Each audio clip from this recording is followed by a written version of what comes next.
welcome to the Releasing Community podcast. We are here to share our love for the Sedona Method and releasing. We are sharing our gains, insights, benefits, and experiences. I am Katja Törmänen, and me and Stephen Robert Carlson will be hosting this podcast.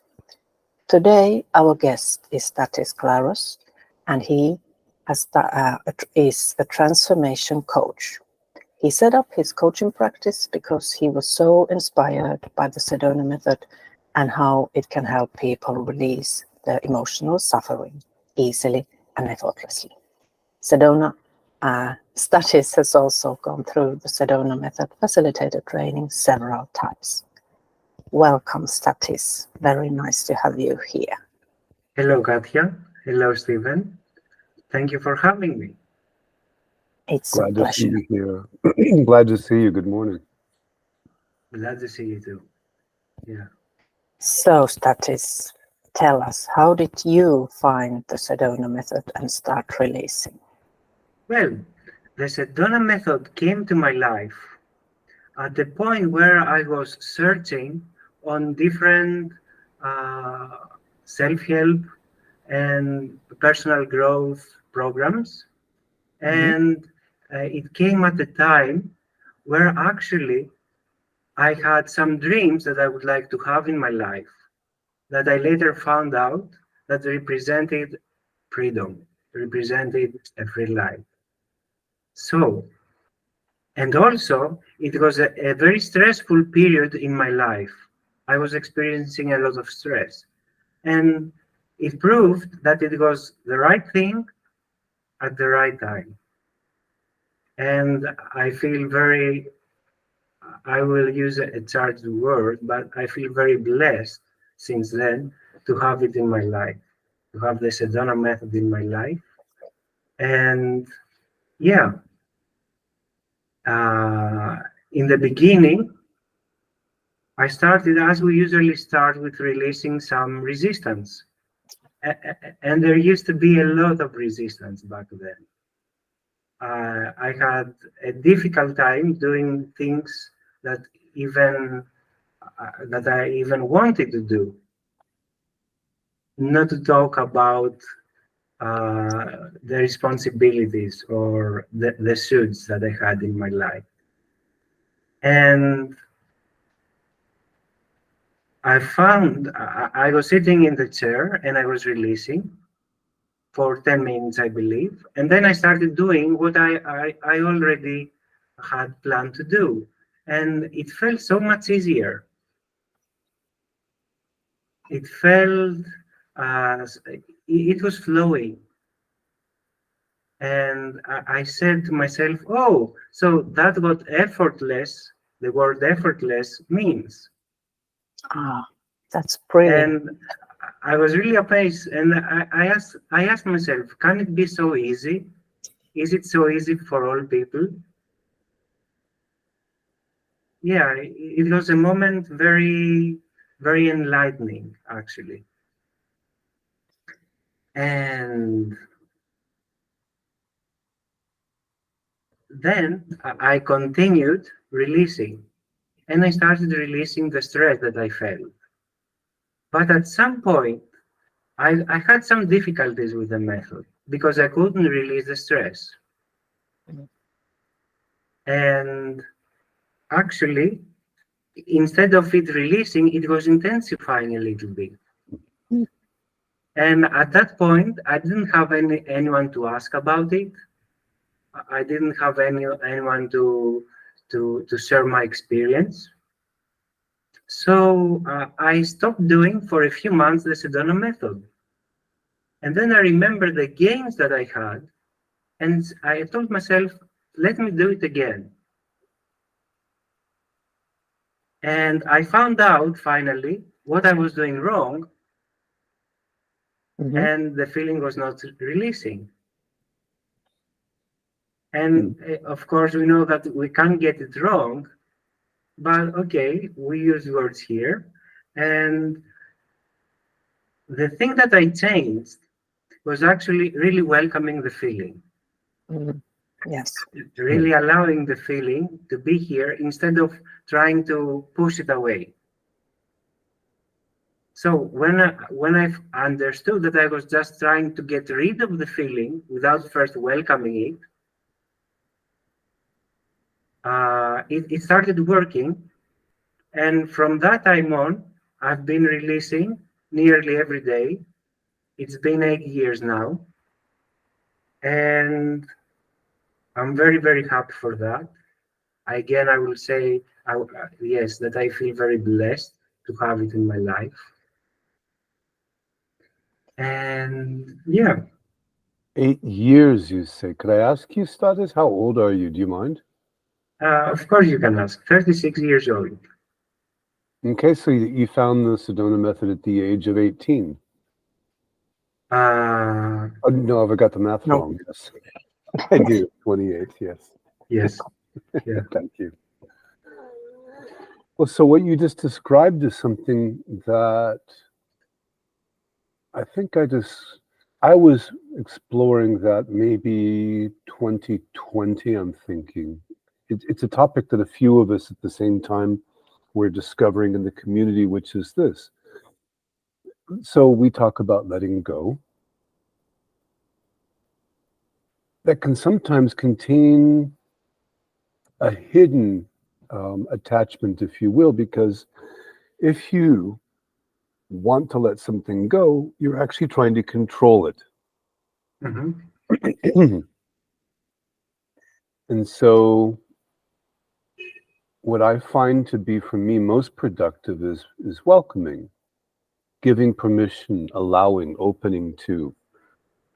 That in fact allows me to let go, but it doesn't contain that sort of implicit desire for controlling. Could you let that go? Oh, yes. Does that sound familiar to you? Yeah, it was what I was trying in the first place to do. I didn't want that feeling. I wanted to get rid of it. And I was trying to get rid of it. But then I understood that this is not the way it works. We don't have to resist our feelings in order to get rid of them. We can just simply allow them to be here just for now and as best we can. Exactly.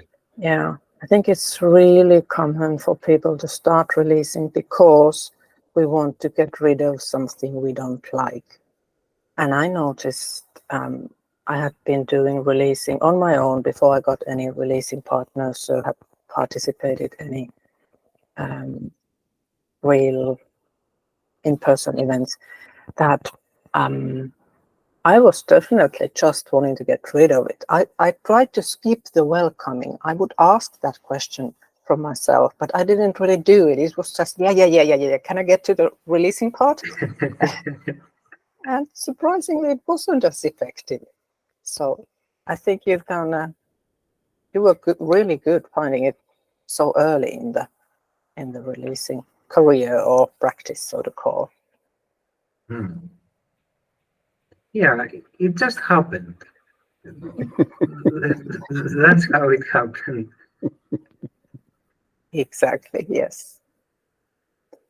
So did you you said you didn't have at that time anyone to share it with, so you were doing it just on your own, you were using the book or the audio courses or? Yes, yeah, indeed, yeah. And how did you find them? They were helpful? You clearly, since you continued using them. Yes, they were very, very, very, very helpful. And it was working very good.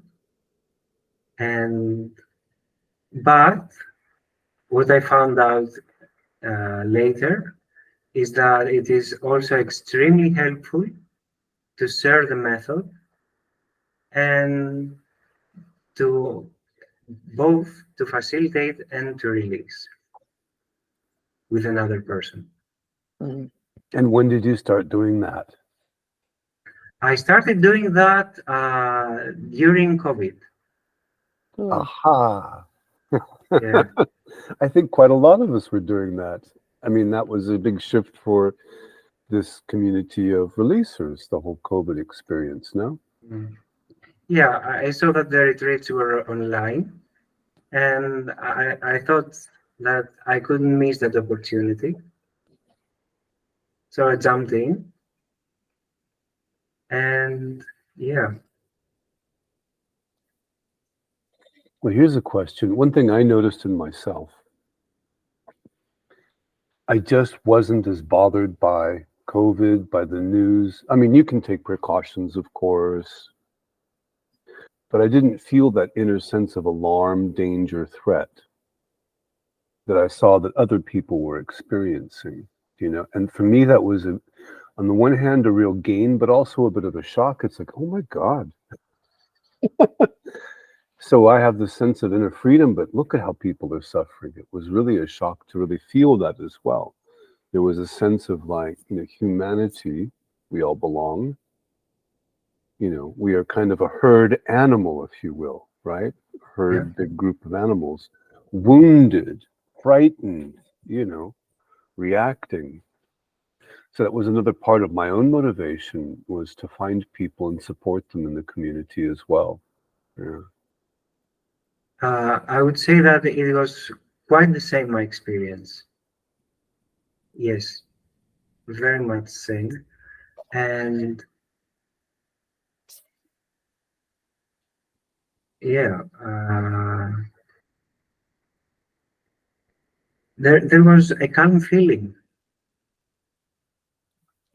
There was a sense of inner peace. Mm. And it might seem a little bit, I didn't experience this discomfort at that period. You didn't experience discomfort. Yeah.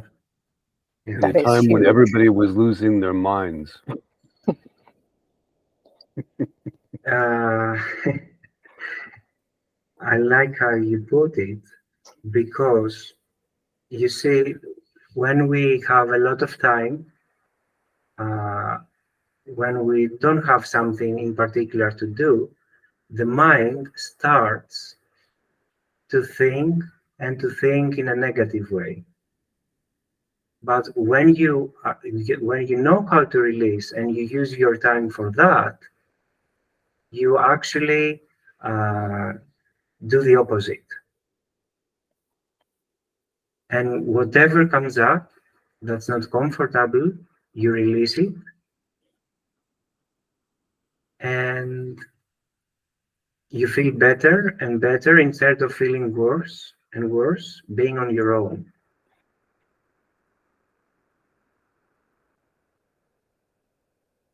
And it is something that happens naturally.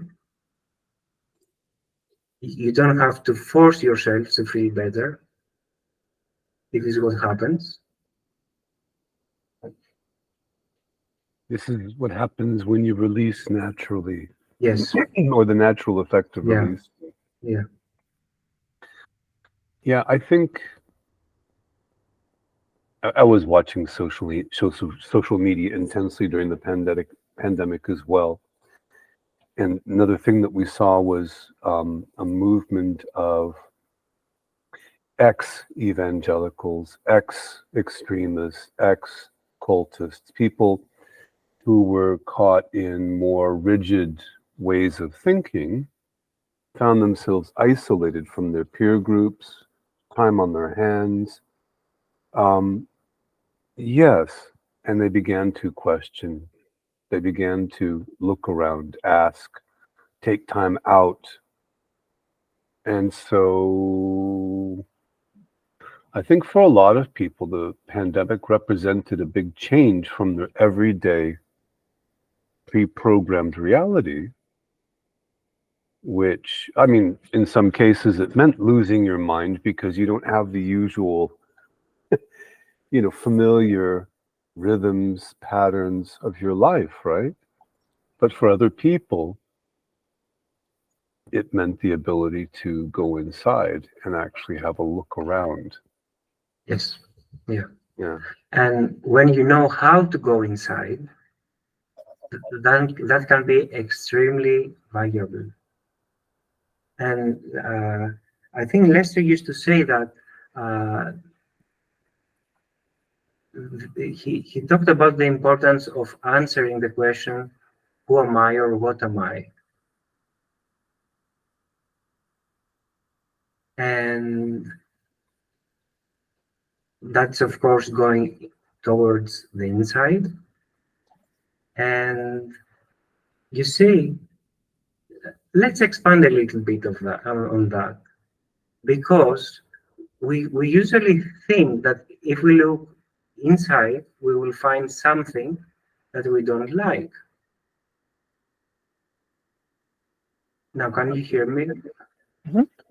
Yes. Okay, I think I lost you for some time, but okay, good. So we think that we will find something that we don't like. We will somehow be disappointed by ourselves. And the thing that I love with the Sedona method is that it is the exact opposite. You go inside, you discover the truth of yourself, about yourself, and you discover the wholeness, the completeness. And I will use a church word, but I think it is accurate, the perfection. Mm-hmm. Not that I am perfect, but there is a perfection, and it is manifested when the I is a little bit out of the way. When the I is out of the way, the sense of the Yes. self. Yes. Yeah. Yeah. That is so beautifully put. Yes, and so true. Mm. As most of the self-help methods, they are here to fix us Yes. and do this and this and this, get rid of that, and then you're fine. But the Sedona method, you already are whole and complete. So it really is beautiful. And again, you can have whatever you want in your life. You can be whatever you want in life. The one does not exclude the other. You can have both. And you can go after your goals, you can release and take action, and you can do that from the perspective of wholeness and completeness and perfection. And that brings peace, or it doesn't actually bring the peace, but it helps you be more in touch with it. And yeah, I find it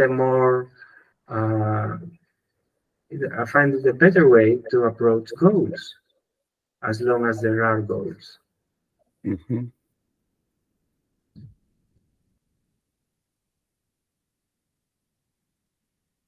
So is there something with working with goals be something you are really excited about, or is there something else that really fascinates you this moment?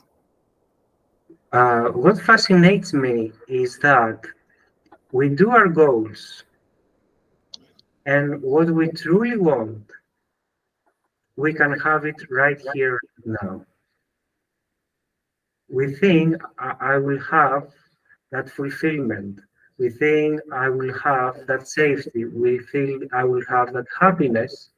We feel like I will have love and approval when I get my goals. But all those things are already inside us. We are those things already. So it is a shortcut.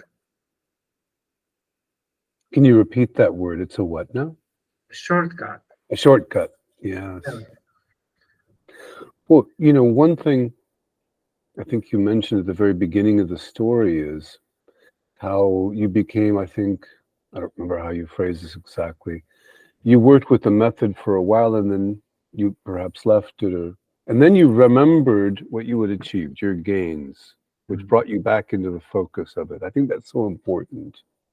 That's very, very important to, at least from time to time, remember how much we have gained out of the method.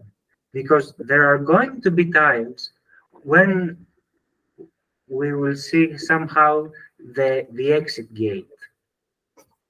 And we will think, oh, is it really working? Is it what I really want? And should I stop it now? I had some brief moments of that, very brief moments. And I said, no, it is the best thing I have in my life right now. From the things I've learned, is the one that I use the most. For example, if I exclude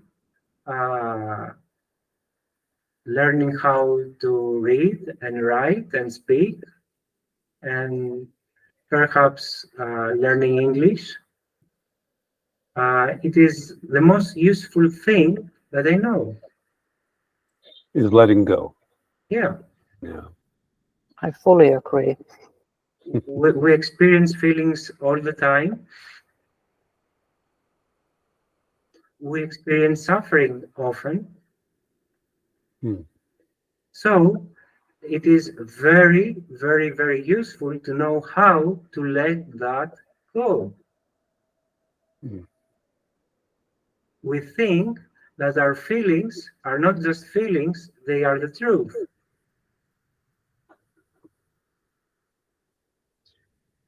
Yeah, and we feel that we have to let our feelings control us.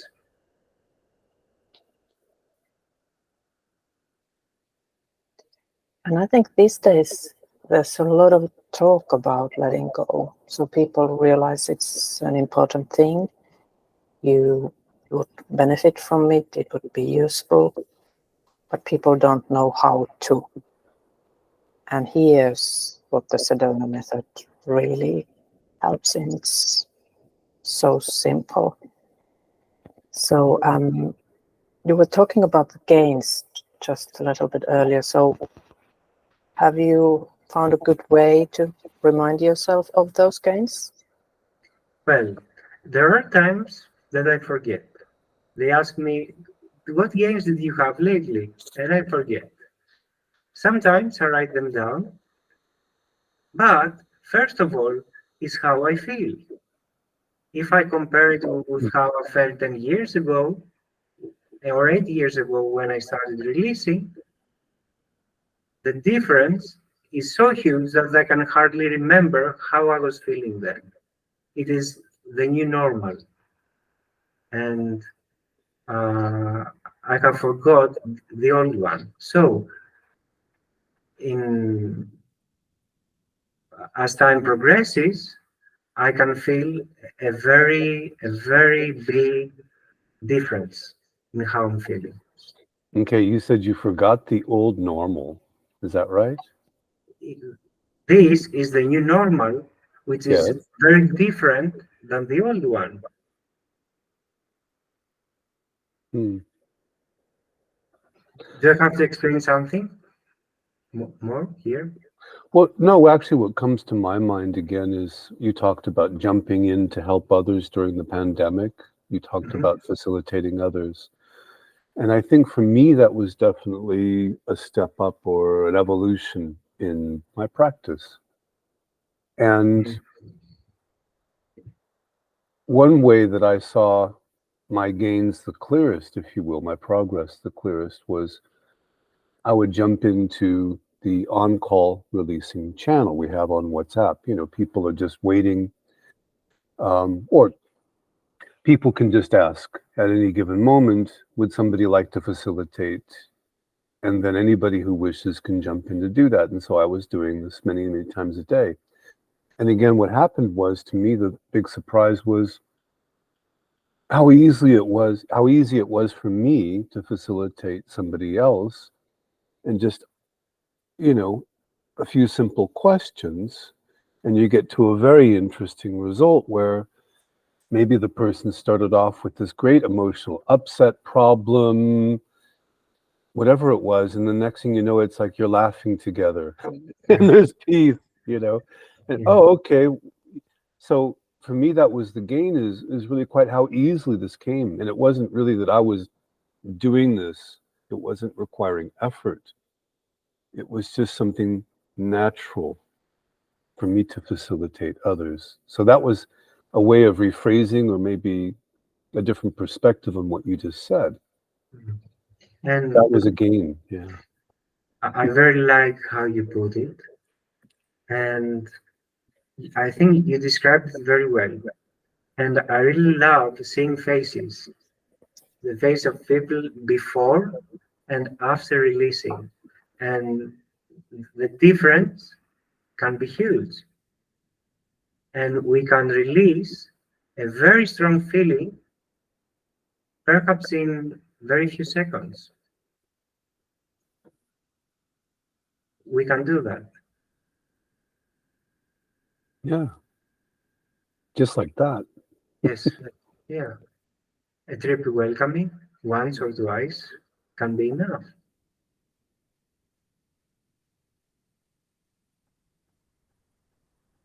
Yeah, it really is. And I think what the pandemic brought us in technology was that all these systems developed, so it's much easier to have these conversations and people are more used to them. So there is benefit of just doing it by audio, but like you said, it is a extra benefit to see the people's faces before and after releasing. It really kind of solidifies change. Mhm. Yes. Well, and so one way this happened, excuse me. So during the pandemic, there was a sort of an acceleration that took place also with facilitation practice calls. So, Stathis, you took the facilitator training course. I know Katja has as well, and so have I. That's where and that takes place every year. For those who have taken it once, they can continue each year to practice it. And then we get together on these facilitation practice calls, which are just Zoom calls. So yeah, during the pandemic, everybody sort of got used to meeting on Zoom. And so I would see you, Stathis, on a Monday call, or, whichever call it was. And, oh, okay, great. And then we have maybe, a handful, 6, 7 people on a call, let's say. We pair off to facilitate each other, and then meet back in the main room at the end of the hour to wrap up the call. And yeah, exactly what you're talking about. Everybody comes back with shiny faces. There's this lightness, right? Yeah. These calls, for me, and I know that you took part in them as well, that was a wonderful way to get to know people here in the community and to practice the skill, and also, quite frankly, to release on a regular basis. No? By the way, now that you mentioned the community, I would like to express my gratitude for that community. And it is so supportive, and I have no really words. I have no words. And again, I'm lucky for being for being part in that community. I think we all share your emotions there. It truly is a blessing.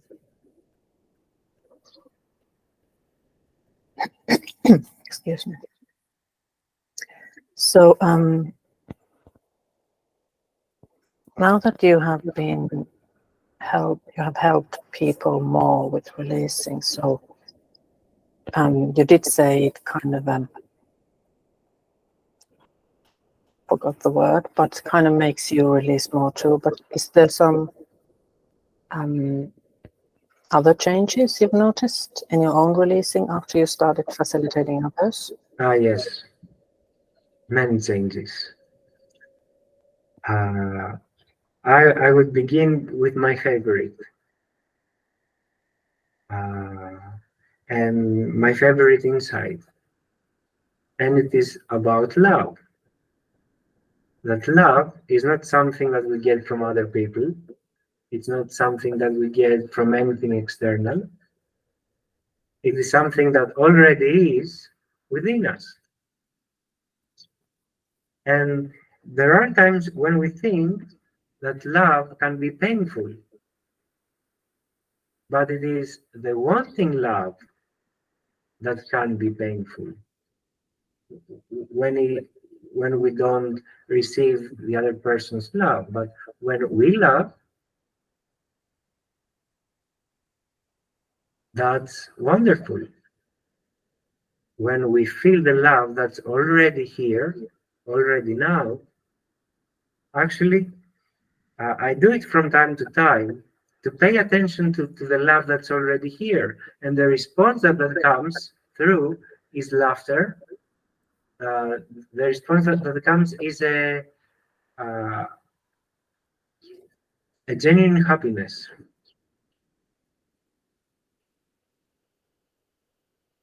And a deep feeling of happiness. And Lester used to say, "Don't believe a word I'm saying." And he taught something similar about love, that it is when we love that we are happy. And I have to say that in my experience, that's totally true.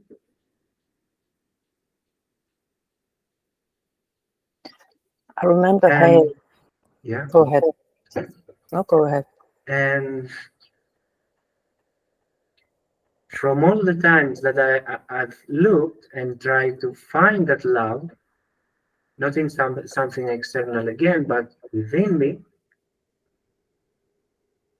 I was able to do so. Except for one or two times that I might have been with a lot disturbed. But I had other people that I introduced them that concept, that topic. And they could not actually even imagine how this could be true.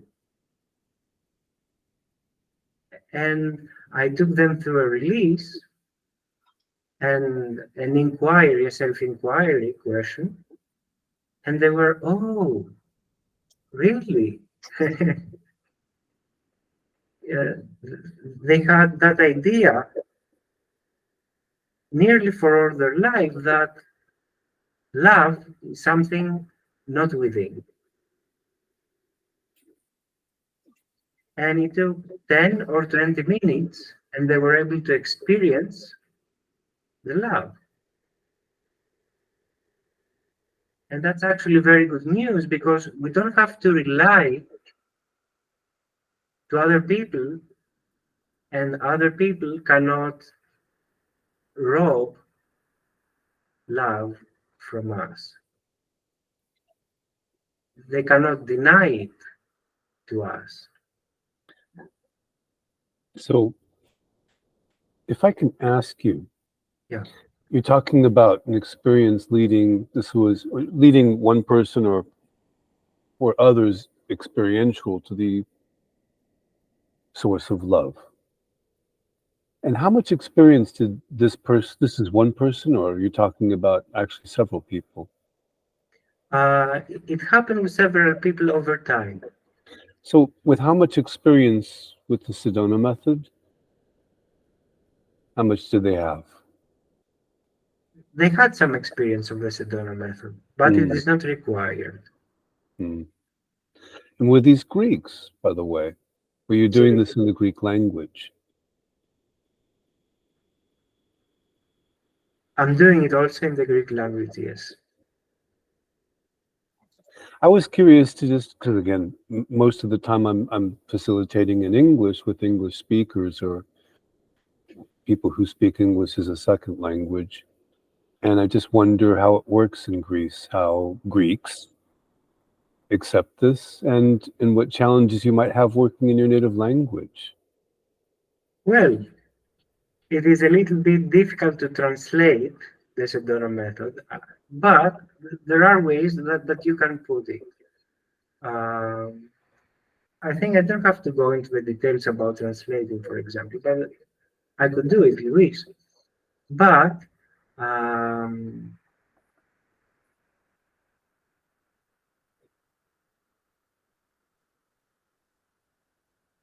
there are a few differences. For example, coaching is not so well known here yet. There are Coaching people in general, or coaching in general, yes, yeah. yeah, because there are people that respond to me, oh, and what's that thing called coaching?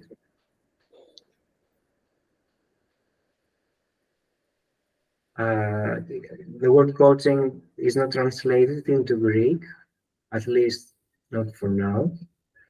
And of course, it is becoming more known as time goes by. And I'm doing my best. Do you have any sense that it's different for you releasing in Greece or in English?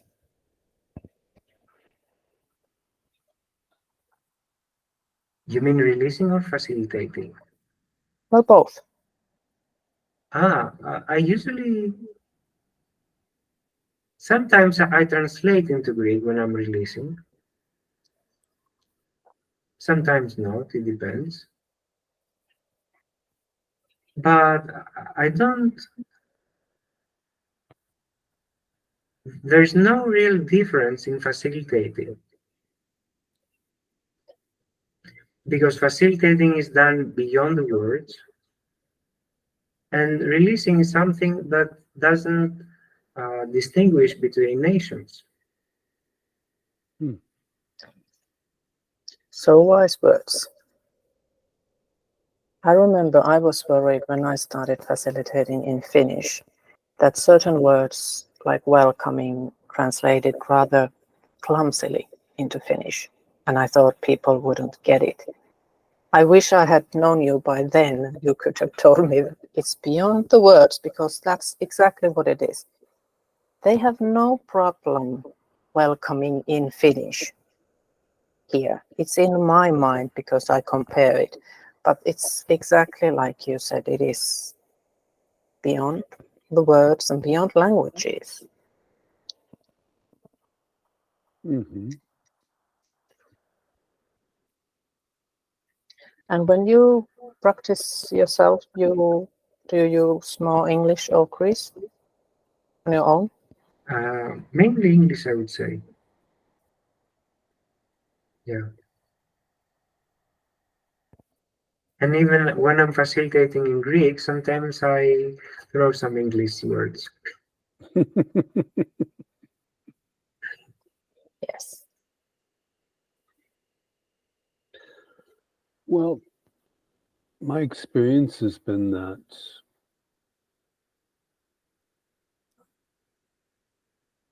for me, there was a difference in working simply with recorded releases, releasing with myself, and being facilitated by a partner or facilitating somebody else, because working with somebody else meant that, well, how can we say? Hale talks about how the mind becomes armored. That's the word. That's the word that he uses. You could also say familiar. The mind begins to anticipate, and so it sort of builds up a little resistance. Oh, I know you're going to say this, or that's what comes next. And when somebody else is facilitating me, they can sometimes say things in a different way. Yes. So, oh, okay. It just sort of surprises the mind. Yes. Yeah. And so, yeah, And I suppose also, how can you say, there might be ways of leading people through in your own language, which may be more appropriate to them in the moment. Do you know? It Yeah. may actually help to hear it in your own language.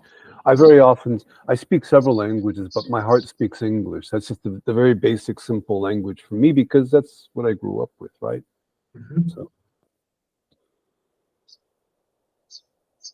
I don't know if there's a question there.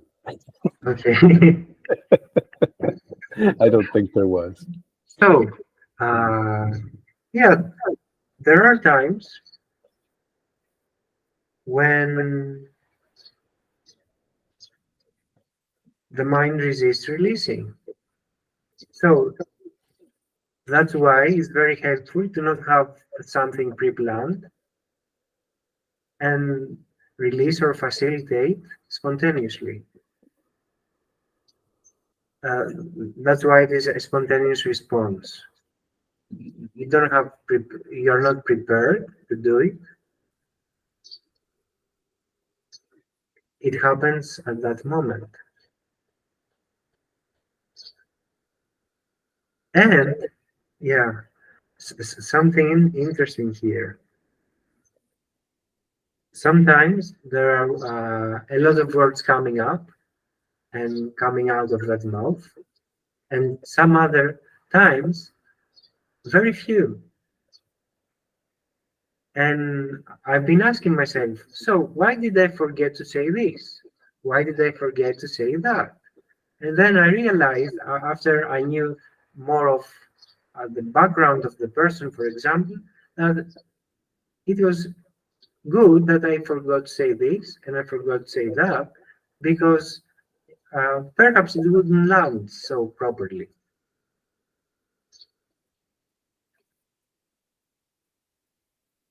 I think the one beauty of the facilitation is that the right words come out what are needed at the moment. You don't have the plan then. Yes. Yeah. So all of this actually is, we could say, advice to any would-be facilitator or anybody just starting off on that path.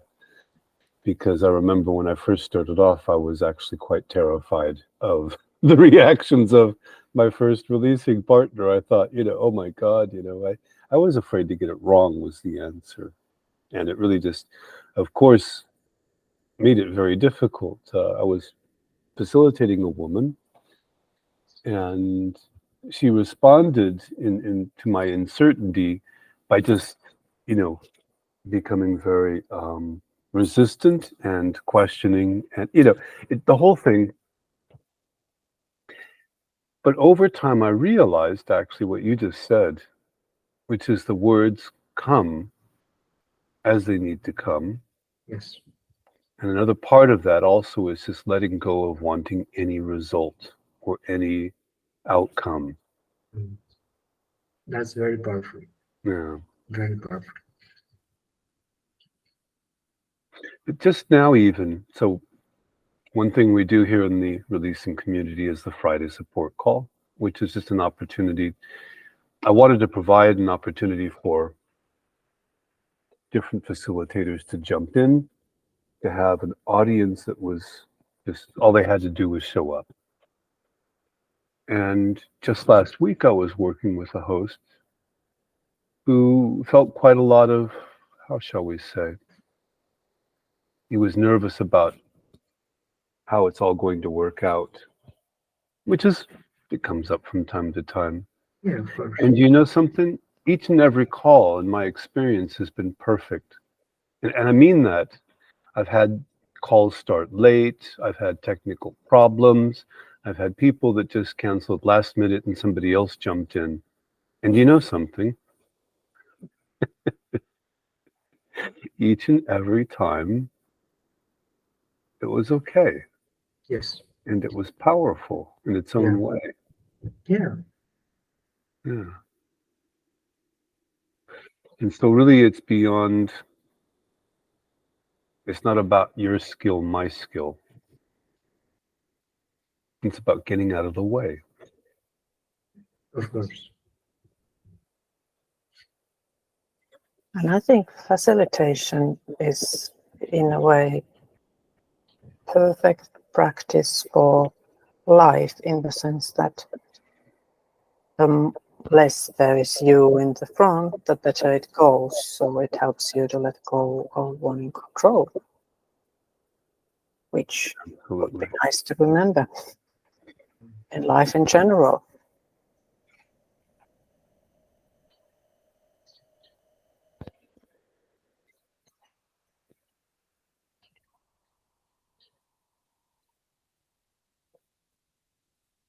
You were talking about love earlier, and I just wanted to say that I really think that is one of the many best things in the Sedona method, because it's huge compared to what we are taught in the normal world, when we think we get love from people and when things are good. And the fact that you just made people see that in one release, that is a superpower, actually.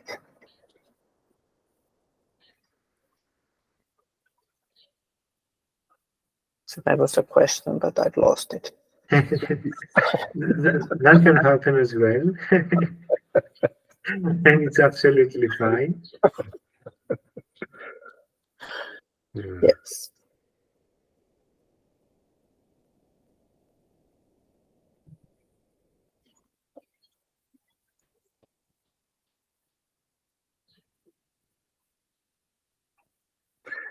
Well, I will.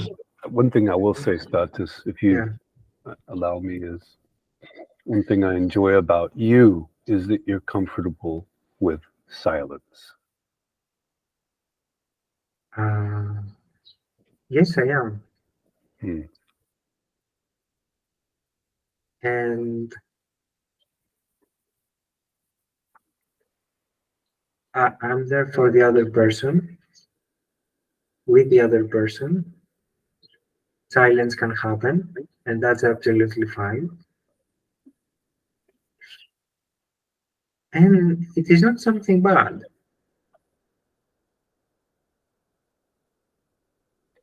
Well, very often we're afraid of silence. If silence happens in a conversation, people become anxious. In fact, in the French language, you even hear people say that, oh, and this is like in a dinner party, an angel just passed. I don't remember the words in French, but it's. And yet I find that, for example, on a support call, we're waiting for people to ask their questions, ask for help, that kind of thing. Mhm. There's a really kind of a delicious fullness Yes. to the silence. Yeah. Well, actually, peace, which is, let's say, the top feeling at the chart of emotions, can also be described as silence. Yeah.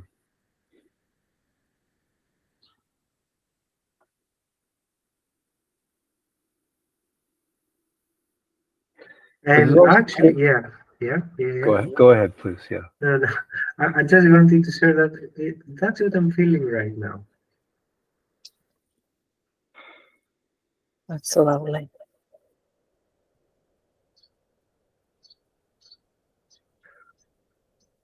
But that's what, once again, one of the things I love about the Sedona method is that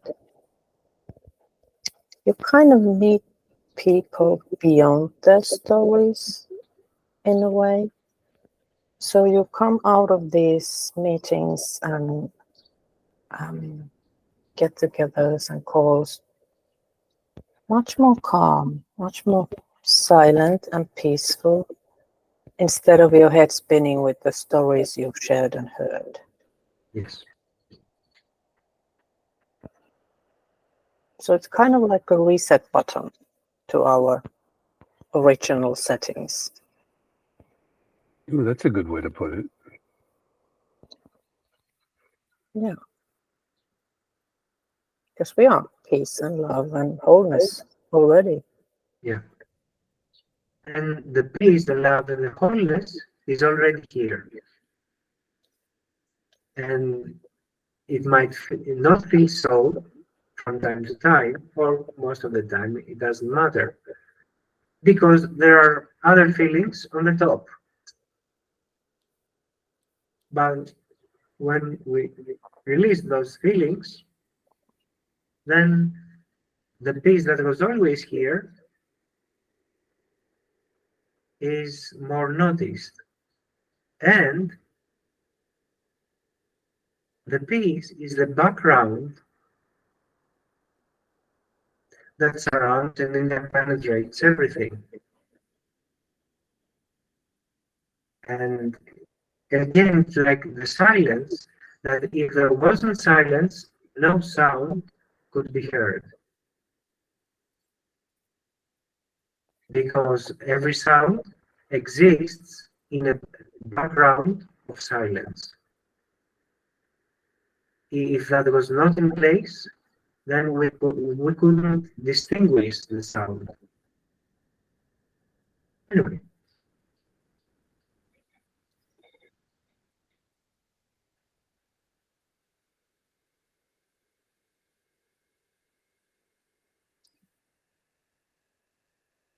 I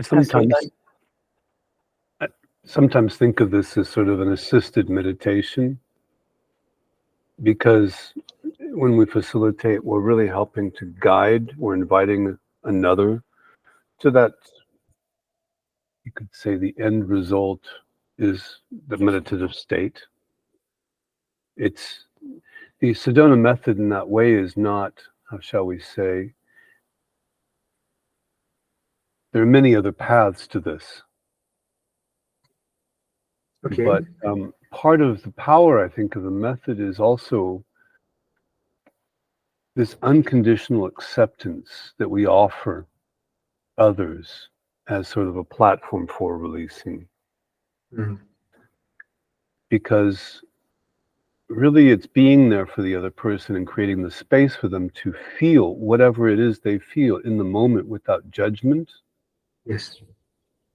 And without even commentary, allowing them to experience that and see that that is not who they are, that is simply transient, that is simply passing through awareness.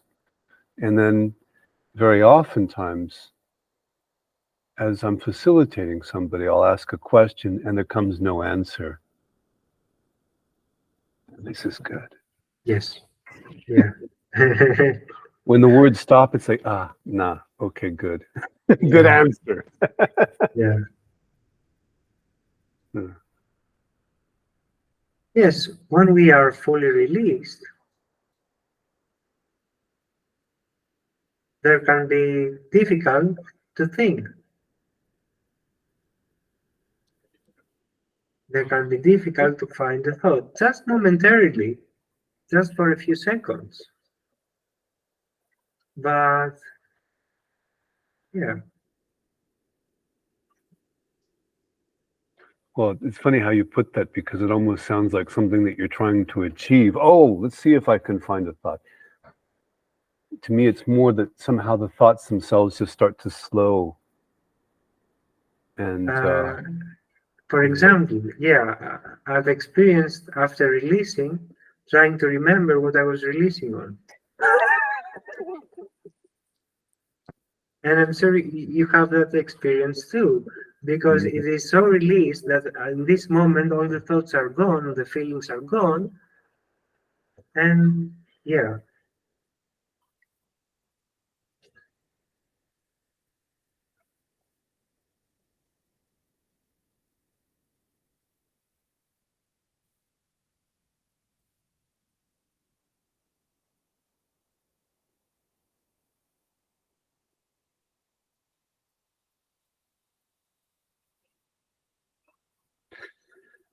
so we also offer support calls in the community, which are different from the facilitation practice calls. Facilitation practice means that we're actually attempting to, or in the process of learning how to facilitate. And then support calls are just an invitation for you, the host or co-host, because sometimes there are more than one person offering the support call. Those who wish can simply come and be facilitated. So I see that you're jumping in more and more and offering support calls. Yeah. And not just alone, you're collaborating with other people. Can you just Yes. offer an experience or tell us about that? Yeah. You see, it is a very enjoyable experience where you share with someone else. And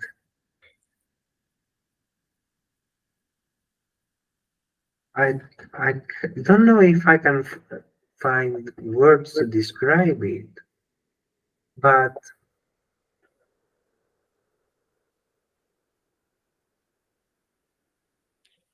I feel that I communicate in a much deeper level, and actually I feel one.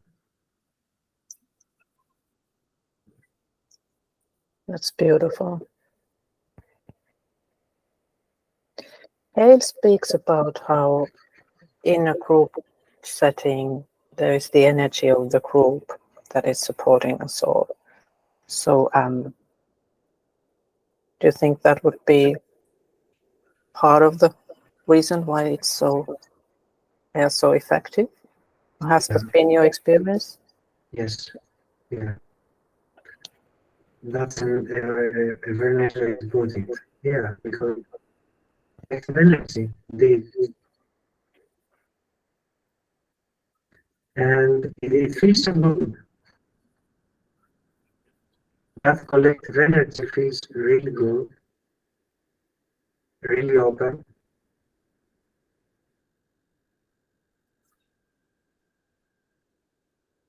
Yeah. I'm sorry, I can't communicate it very. I cannot put it into words. It is a new experience. It is a deep experience. It is a natural experience. It is not something special, but it feels very, very good. Yes, I think most of us have had that experience in some form or another. So I think we all can share that feeling.